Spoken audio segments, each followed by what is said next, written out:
بات کر کے منع کر دیا، لیکن میں اپنی بات پہ ڈٹی رہی۔ میں نے ابو سے اجازت لی کیونکہ انہوں نے میرے حوالے سے کچھ اور ہی خواب دیکھے تھے اور ایک دم حالات کے بڑھنے کی وجہ سے دنگ رہ گئے تھے۔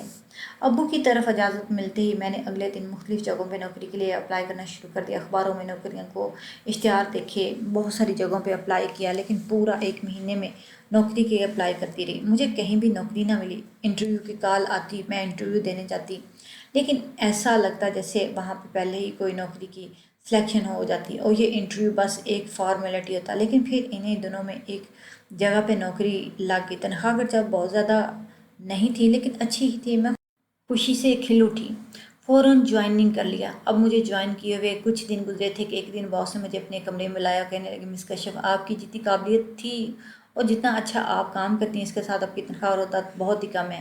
کیا باس مجھ سے یہ سوال کیا؟ میں تو تھوڑا گڑبڑا گئی، ہاں بولوں یا نہ، لیکن پھر ہمت جمع کر کے میں نے ہاں کہہ دیا۔ تو وہ کچھ دیر مجھے دیکھتے رہے۔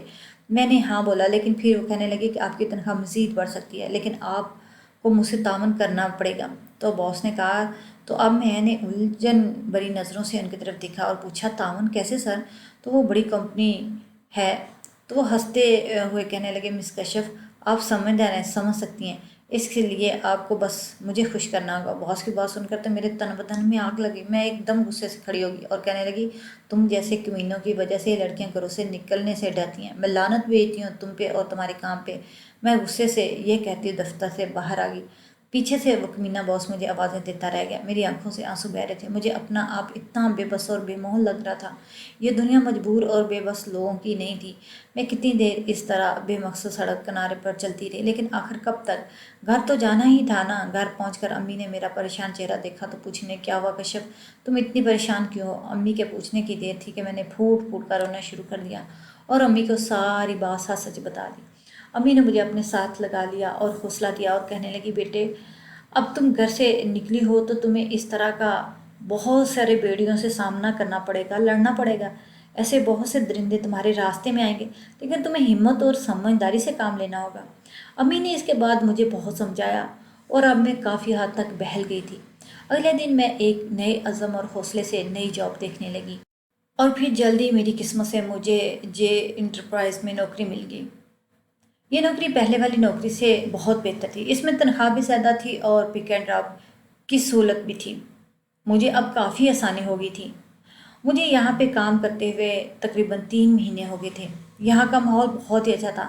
میں نے آج تک صرف اپنی کمپنی ہیڈ کو ہی دیکھا تھا، اگرچہ دفتر میں باس کے بیٹے کی بہت باتیں ہوتی تھیں۔ کوئی اسے پاگل کہتا، کوئی دیوانہ کہتا اور کوئی نہ جانے کیا کیا اور سائیکو کہتا، لیکن میں نے کبھی آج تک اسے نہیں دیکھا تھا۔ شاید وہ دفتر آتا ہی نہیں تھا۔ کچھ میں بھی اپنے کام سے کام رکھتی تھی، لیکن پھر انہی دنوں باس نے خواتین مرکز کی ایک ارجنٹ میٹنگ بلوائی اور ان کی طرف سے ایک عجیب اعلان سننے میں آیا۔ باس نے کہا کہ جو بھی لڑکی میرے بیٹے کے ساتھ شادی کرے گی اور اس کے ساتھ پورے 24 گھنٹے گزارے گی تو میں اسے بہت بڑی رقم انعام کے طور پر دوں گا۔ مجھے باس کی یہ بات اچھی نہیں لگی تھی۔ نہ جانے ان کے بیٹے میں کیا مسئلہ تھا۔ باس نے اس طرح کا اعلان کیا، لیکن پھر مسلسل یہ باتیں سننے کو ملتی رہی۔ کوئی بھی لڑکی باس کے بیٹے کے ساتھ شادی کرنے کو تیار ہی نہیں تھی، لیکن مسلسل یہ بات سن کر میرے دل میں بار بار یہی خیال آیا کہ اتنے زیادہ پیسے ملیں گے تو میں ہی باس کے بیٹے سے شادی کر لیتی ہوں۔ ان پیسوں سے میں ابو کا علاج بآسانی کروا سکتی ہوں اور ایک بار ابو ٹھیک ہو جائیں تو ہمارے سارے مسئلے حل ہو سکتے ہیں، اور پھر کون سا یہ سچ کی شادی ہوگی، صرف ایک سودا ہی تو ہے۔ لیکن دماغ پہ خیال جھٹک دیتی، دل و دماغ کی جنگ جاری رہی اور پھر دل جیت گیا۔ میں نے اس آگ میں کودنے کا خود ہی فیصلہ کر لیا، باس کو ہاں کر دی۔ میری بات سن کر باس بہت خوش ہوئے اور اسی وقت جمعے کا دن نکاح کے لیے مقرر کر دیا۔ میں نے گھر آ کر امی سے بات کی تو امی سن کے حیران ہی رہ گئی۔ وہ مجھ سے ناراض ہو گئی۔ ابو کا رد عمل بھی مختلف نہیں تھا۔ وہ دونوں نے مجھے اس کام سے باز رہنے کے لیے کہا، لیکن میں نے ٹھان لیا تھا اور ٹھان چکی تھی۔ اب سب سے بڑی بات مجھے ان پیسوں کا لالچ تھا جن کے ساتھ میں ابو کا علاج کروا سکتی۔ اس کے علاوہ مجھے اور کوئی آپشن بھی تو نظر نہیں آ رہی تھی۔ امی ابو 1-2 دن ناراض رہے، لیکن پھر مجھے سمجھانے بیٹھ گئے، لیکن اب میں سمجھ نہیں سکتی تھی۔ اب سمجھانے کے حد سے پار ہو چکی تھی، اس لیے میں نے ان کی بات نہیں مانی اور جمعے کا دن آن پہنچا۔ سادہ سا ہمارا نکاح ہوا۔ میں نے ابھی تک اپنے شوہر کا چہرہ نہیں دیکھا، لیکن اس کا نام سن کر میں چونک ضرور گئی تھی۔ لیکن اس نام کے تو بہت سارے لوگ ہوتے ہیں، اور پھر یہ جنید وہ جنید تو ہرگز نہیں ہو سکتا تھا، اس کے آنے سے تو دل دھڑک جاتے ہیں، جبکہ یہ تو نہ جانے کون پاگل اور سائیکو ہے۔ میں رخصت ہو کے سسرال آ گئی، اور پھر جب میں نے کمرے میں تمہیں دیکھا تو میری حیرت کی انتہا نہ رہی۔ اپنی کہانی سناتے ہوئے میں نے جنید کی طرف دیکھا تو سر بڑی گہری اور محبت پاش نظر سے مجھے دیکھ رہا تھا۔ میں نے شرماتے ہوئے سر جھکا دیا، لیکن پھر اس سے پوچھا، تمہیں کیا ہوا؟ تم ایسے سائیکو ہوتے جا رہے ہو، کیوں؟ تمہارے بارے میں ایسا مشہور ہے؟ میری بات سن کر جنید نے ایک گہرا سانس بھرا اور کہنے لگا، میں جب کراچی سے مائیگریٹ ہو کر لاہور یونیورسٹی میں آیا تو یہاں پہ ڈپارٹمنٹ میں داخل ہوتے میری پہلی نظر تم پر پڑی تھی۔ تم ایک طرف بینچ پہ بیٹھی اپنے کچھ نوٹس بنا رہی تھی، اور ان سب ماڈرن اور فیشن کی ماری لڑکیوں میں جنہوں نے میک اپ کر کے خود کو کیک پیسٹری بنایا ہوا تھا، تم بالکل منفرد اور مختلف نظر آ رہی تھی۔ تمہارا چہرہ ہر قسم کے میک اپ سے پاک بہت پیارا لگ رہا تھا۔ تم نے عبایا پہنا ہوا تھا اور بہت مقدس اور باحجاب لگ رہی تھی۔ مجھے کچھ لمحے دیکھتا رہا۔ ایسا نہیں تھا کہ میری زندگی میں پہلے لڑکیاں نہیں آئی تھیں، لیکن وہ صرف وقت گزارنے کے لیے تھی۔ لیکن تمہیں دیکھ کر میں پہلی نظر میں ہی محبت کا شکار ہو گیا، اور میں نے وہیں کھڑے کھڑے فیصلہ کر لیا، صرف تمہیں ہی اپنی شریک حیات بنانا ہے۔ اور یہ سوچ آتے ہی ایک سکون سا رگ میں میرے بدن میں اتر جاتا۔ مجھے تمہیں دیکھنا، تم سے بات کرنا اچھا لگا۔ انہی دنوں پاپا کی طرف سے مجھ سے شادی کا پریشر بڑھنے لگا۔ دراصل کراچی سے پاپا نے مجھے بلایا اس لیے تھا، میں ان سے تمہارا ذکر کیا، لیکن سٹیٹس کے فرق کی وجہ سے پاپا نے صرف مجھے صاف صاف انکار کر دیا اور تم سے ملنا بھی گوارا نہیں کیا۔ انہیں تمام قابلیت، تمہاری جوانی، تمہاری خوبصورتی مطلب نہیں تھا۔ وہ اپنے ہی جیسی کسی بزنس کلاس فیملی میں میرا رشتہ کرنا چاہتے تھے تاکہ اپنے بزنس کو چار چاند لگا سکے۔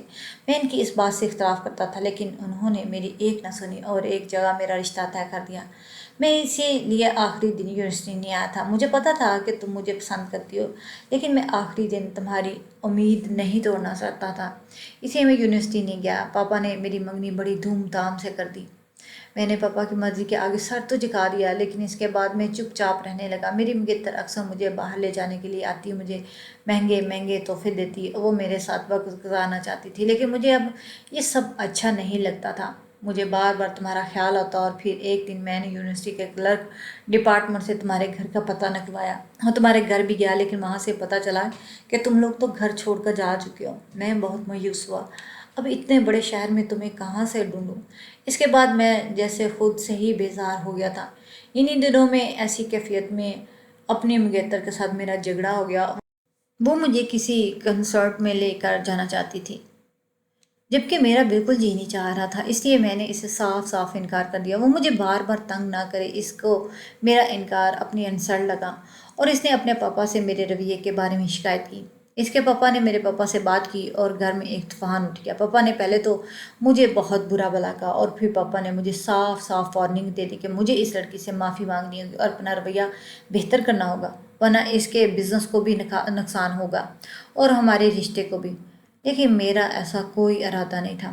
نہ تو میں نے اس لڑکی سے معافی مانگی اور نہ ہی اپنے رشتے کو بہتر کیا۔ نتیجن ہماری منگنی ٹوٹ گئی۔ پاپا مجھ پر بہت غصہ آئے۔ پھر پاپا نے ایک اور جگہ پہ میرا رشتہ پکا کر دیا۔ مجھے اس لڑکی سے ملنے جلنے کے لیے کچھ وقت دیا جاتا، ہم ایک دوسرے کو سمجھ لیں اور پھر جلد ہی وہ ہماری شادی پکی کر دیں۔ لیکن میں بیزار سا گھر ہی پڑا رہتا، میرا دل ہی نہیں کرتا تھا کہ میں کہیں باہر آؤں جاؤں۔ پاپا مجھے بہت ڈانٹے، اکثر مجھے سمجھاتے، لیکن وہ میری بات ماننے کو تیار نہیں تھے۔ کچھ عرصے بعد اب پاپا کو بھی پریشانی ہونے لگی۔ وہ گاہے بگاہے مجھے وقت دیتے، میرے ساتھ کھانا کھاتے، لیکن مجھے اب ان کا ساتھ نہیں چاہیے تھے، مجھے ان کی ضرورت تھی۔ تب تو وہ بزنس جمانے کی فکر میں لگے رہے۔ خیر میرا یہ رشتہ بھی ختم ہو گیا۔ میں نے پاپا کو صاف صاف منع کر دیا کہ ابھی میرے لیے کوئی نہ رشتہ دیکھے اور نہ ہی مجھے ابھی شادی کرنی ہے، مجھے کچھ وقت دیں۔ پاپا بھی شاید اب اس بات کو سمجھ ہی گئے تھے، اس لیے انہوں نے مجھے سنبھلنے کے لیے وقت دے دیا۔ کچھ دن اسی طرح گزر گئے۔ پاپا اپنے اکلوتے بیٹے کو دنیا سے الگ تھلگ اور بیزار دیکھتے تو اچھا نہیں لگتا تھا۔ وہ اکثر میرے دوستوں کو کال کر کے بہانے بہانے سے گھر بلوا لیتے تاکہ میں خوش ہو سکوں، لیکن میں وقتی طور پہ تو بہل جاتا، پھر بعد میں اسی کیفیت کا شکار ہو جاتا۔ کچھ دن بعد آخر پاپا نے ہار مان لی اور مجھے کہنے لگا، تم اس لڑکی کو ڈھونڈ لو، اگر تو تم ایک مہینے کے اندر اندر ڈھونڈ سکتے ہو، ڈھونڈنے میں کامیاب ہوگے تو میں تمہاری شادی اس کے ساتھ کروا دوں گا، ورنہ پھر تمہیں میری بتائی ہوئی لڑکی سے شادی کرنا پڑے گی۔ میں نے پاپا کی شرط مان لی۔ میں نے تمہیں بہت ڈھونڈا، تمہارے پرانے محلے میں بھی گیا وہاں سے تمہارا پتہ لیا، لیکن انہوں نے جو پتہ دیا وہ غلط نکلا۔ تمہارے ابو کے بارے میں مجھے کچھ علم نہیں تھا، اس لیے کچھ پوچھ گچھ کرتا 1 مہینے کیسے گزر گیا مجھے کچھ خبر نہ ہوئی۔ میرے پاس تمہاری کوئی تصویر بھی نہیں تھی اور نہ ہی تمہاری کسی سے کوئی دوستی تھی جس سے میں تمہارے بارے میں پوچھ سکتا۔ جیسے مہینہ ختم ہوا پاپا نے مجھ سے تمہارا پوچھا تو میں نے ہارتے ہوئے انداز میں پاپا سے کہا وہ جس بھی لڑکی سے میری شادی کرنا چاہے میں تیار ہوں۔ پاپا تو جیسے خوشی سے بے قابو ہو گئے۔ اگلے دن انہوں نے کہہ دیا کہ میں نے اس جمعے تمہارا نکاح پکا کر دیا، جمعہ کو تیار رہنا۔ میں نے ان سے لڑکی کے بارے میں کچھ بھی دریافت نہیں کیا، تم نہیں ہو تو کوئی بھی ہو فرق نہیں پڑتا۔ جمعے کو نکاح کے وقت تیار ہو گیا۔ نکاح کے دوران تمہارا نام سن کر میں چونک ضرور گیا تھا، لیکن نہ جانے کتنی کشف دنیا میں ہوگی، میں یہ سوچ کے رہ گیا اور پھر تمہیں اپنے کمرے میں دیکھ کے حیران رہ گیا۔ شاید قدرت نے ہمارا میل لکھا تھا، اسی لیے ہمارا نصیب جڑا تھا، اور دیکھ لو آج ہم ایک ہیں۔ جنید یہ کہتے ہوئے اپنا ہاتھ آگے کیا تو میں نے بھی اس کے ہاتھ پہ ہاتھ رکھ دیا۔ اگلے دن صبح میں اور جنید بہت خوشباش انداز میں اپنے کمرے سے باہر نکلے اور جا کر پاپا سے ملے۔ ہم دونوں کو ایک ساتھ خوش دیکھ کے بہت خوش ہوئے، پھر ہم دونوں کو ایک ساتھ گلے لگا لیا۔ ان کی آنکھیں بھیگ گئیں، شاید وہ بھی جنید کی حالت کی وجہ سے بہت زیادہ پریشان تھے، اور اب اسے خوش دیکھ کر انہیں اچھا لگا۔ ہم مل کر ناشتہ کرنے لگے۔ جنید تھوڑی دیر بعد چیزیں اٹھا کر مجھے پیش کرتے رہے، مجھے بہت اچھا لگ رہا تھا۔ پپا بھی حیرانگی سے جنید کے اس عمل کو دیکھ رہے تھے۔ صرف میں اور جنید ہی حقیقت سے واقف تھے۔ انہوں نے پپا کو اس بارے میں کچھ نہیں بتایا۔ میں نے اور جنید نے ایک دوسرے سے وعدہ کیا کہ یہ بات ہم کبھی کسی کو نہیں بتائیں گے۔ ہم ایک دوسرے کو پسند کرتے تھے، اور میں وہی لڑکی ہوں جس سے جنید شادی کرنا چاہتا تھا۔ پاپا کو بھی حقیقت کا علم نہیں تھا، اس لیے وہ ہمیں خوش دیکھ کے بہت خوش تھے کہ اچانک جنید پاپا سے کہنے لگا پاپا میں دراصل آپ کا شکریہ ادا کرنا چاہتا ہوں کہ آپ نے کشف کو میری زندگی کا ساتھی چنا، اس سے بہتر لڑکی میرے لیے کوئی ہو ہی نہیں سکتی۔ جنید یہ کہتے ہوئے اٹھ کر پاپا کے گلے لگ گیا۔ پاپا کی آنکھیں بھیگ گئی، وہ کتنی دیر جنید کو اپنے سینے سے لگائے کھڑے رہے۔ ہماری شادی کو تقریباً 1 مہینہ ہو گیا۔ یوں ہی بیٹھے بیٹھے مجھے جنید کی ماما کا خیال آیا، تو اب میں نے اسے پوچھ بھی لیا جنید آپ کی ماما کیا ہے؟ میں نے اب کبھی ان کے بارے میں سنا نہیں اور نہ ہی کبھی ان کی کوئی تصویر دیکھی، یہاں تک کہ مجھے پورے گھر میں ان کی تصویر نظر نہیں آئی، جبکہ آپ کے بچپن کی تصویریں اور پاپا کے مختلف ممالک کی تصویریں گھر میں جگہ جگہ لگی ہیں۔ میری بات سن کر جنید پھر کسی ہنس دیا اور کہنے لگا چلو آج میں تمہیں یہ سچ بھی بتاتا ہوں۔ میری ماما پاپا کی شادی دراصل ایک شادی نہیں تھی، بلکہ وہ 2 خاندانوں کا کاروبار بڑھانے اور ایک دوسرے کا سٹیٹس اونچا کرنے کا ایک معاہدہ تھا، جسے ان دونوں نے بخوبی تسلیم کیا اور ایک دوسرے کو اپنا لیا۔ ماما اپنے سوشل لائف میں زیادہ تر مصروف رہتی، وہ کلب جاتی، پارٹیز کرتی، اور پپا ہر وقت اپنے بزنس کو 2+2=5 کرنے میں لگے رہتے۔ دونوں کا رشتہ تو ہو گیا، لیکن وہ دونوں ایک دوسرے کا ساتھ نہیں تھے، ان دونوں کے رشتے میں محبت نہیں تھی۔ اسی طرح نہ چاہتے ہوئے بھی کہیں سے میں پیدا ہو گیا، حالانکہ ممی کو بچے نہیں چاہیے تھے، وہ ابھی بھی اپنے پیروں میں کسی قسم کی زنجیر نہیں ڈالنا چاہتی تھی، لیکن شاید قدرت کو کچھ اور منظور تھا اور میں اس دنیا میں چلا آیا۔ میرے پیدا ہونے کے کچھ دن تک تو ممی پاپا کا آپس میں موڈ اچھا رہا، لیکن پھر ان کے درمیان وہی جھگڑے سر اٹھانے لگے۔ ممی کو اعتراض ہوتا کہ پاپا نے انہیں وقت نہیں دیا، لیکن پاپا کو اعتراض ہوتا کہ میں جب گھر آتا ہوں تم گھر پہ موجود نہیں ہوتی۔ یوں آہستہ آہستہ ان دونوں کے درمیان جھگڑے پڑنے لگے۔ میں اس وقت 5 سال کا ہو چکا تھا۔ ان دنوں میں ممی کا فیض سننے میں آیا۔ ممی اپنے سے کم عمر کے ساتھ اکثر دکھائی دینے لگی۔ پاپا کو ویسے تو بزنس سے فرصت نہیں تھی، لیکن انہیں کوئی نہ کوئی ملنے والی ممی کے بارے میں بتا دیتا۔ جب بھی پاپا کو ایسا کچھ پتہ چلتا ممی کو گندی گندی گالیاں نکال دیتے، کبھی کبھار تو ممی پہ ہاتھ اٹھانے کی کوشش کرتے، لیکن ایک تو وہ نشے میں ہوتے اور دوسرا ممی انہیں ایسا کرنے سے روکتی تھی۔ اور پھر ایک دن ممی نے طلاق کا کیس کر دیا۔ پاپا کو جیسے نوٹس ملا وہ بھاگے بھاگے ممی کے پاس چلے گئے اور ممی کی منتیں کرنے لگی، کیونکہ بزنس میں 50% کی شیئر ہولڈر ممی ہی تھی، اور اگر ممی ان کے ہاتھ سے نکل جاتی تو ان کا مطلب کہ آدھا بزنس ان کے ہاتھ سے چلا جاتا۔ پاپا نے ممی کو منانے کی بہت کوشش کی، لیکن ممی اپنی بات پہ ڈٹی رہی، اور اس کے اوپر نئے نئے عشق کا بھوت سوار تھا۔ وہ پاپا سے طلاق لے کر دوسری شادی کرنا چاہتی تھی۔ ممی کو پتہ چلا کہ پاپا نے آسانی سے طلاق نہیں دیں گے، اس لیے انہوں نے عدالت میں کیس کر دیا، تو پاپا نے بھی اپنی طرف سے بہت تگڑا وکیل کیا، لیکن ممی کا وکیل جیت گیا اور عدالت کی طرف سے ممی کو طلاق مل گئی۔ ساتھ ساتھ پاپا کو ممی کا 50% شیئر واپس کرنا پڑا۔ پاپا بہت بڑا جھٹکا لگا پاپا کو، اور بہت وقت لگا ان کو یہ سارا بزنس دوبارہ اپنے پیروں پہ کھڑا کرنے میں۔ پاپا کو ممی سے محبت تھی یا کیا تھا، پاپا نے دوبارہ شادی نہیں کی۔ پاپا نے ہی سارے گھر سے ممی کی ایک ایک چیز پھینک دی تھی۔ ممی کی بے وفائی اور روز روز کے جھگڑے مجھے عورت سے متفر کرتے گئے۔ میں اس طرح کی زندگی اپنے لیے نہیں جینا چاہتا تھا، اور نہ ہی اپنی زندگی میں ایسی عورت چاہتا تھا جسے نہ گھر کا خیال ہوتا، نہ اپنے شوہر کا، نہ اپنے بچے کا۔ جیسے یہ تو پتہ ہو کہ شام کو تیار ہو کے اس نے کلب جانا، لیکن یہ پتہ نہ ہو کہ شام کو اس کا بیٹا شوہر کیا کھائیں گے۔ جیسے غیر مردوں سے اپنی تعریف سن کے اچھا لگتا ہے، مجھے ایسی عورتیں نہیں چاہیے تھی۔ میں چاہ رہا تھا کہ مجھے وہ عورت ملے جو میری توجہ محبت کی بھوکی ہو، جو مجھ سے محبت کرے، جو میرے گھر کو گھر بنا کے رکھے، اور جب اپنے گھر واپس آئے تو مسکراتی ہوئی مجھے دروازے پہ استقبال کرے۔ پھر اسی لیے جب میں نے تمہیں دیکھا تو مجھے لگا کہ تم ہی وہ عورت ہو جو میری زندگی کو سب لا سکتی ہو۔ حالانکہ میں نے اپنی سوسائٹی میں بہت ساری لڑکیاں دیکھی، مجھے اچھی بھی لگیں، لیکن وہ سب بھی ممی کی طرح تھی، ممی کی طرح ہی ان کے نظریے تھے، ان کی زندگی ممی کی زندگی جیسی تھی۔ میں آہستہ آہستہ ان سب سے بیزار ہوتا رہا اور پھر بالکل پیچھے ہٹ گیا، اور جب میں نے مائگریٹ ہو کر آیا تو مجھے لگا کہ میری تلاش ختم ہوگی۔ جنید نے یہ کہتے ہوئے محبت سے میرے کندھے پر ہاتھ رکھا، میں نے بھی سرشار ہو کے اس کے سینے سے سر لگا لیا۔ مجھے معلوم تھا جنید کی محبت اور ساتھ ہمیشہ میرے لیے، اور آگے زندگی میں اب خوشیاں ہی خوشیاں ہیں۔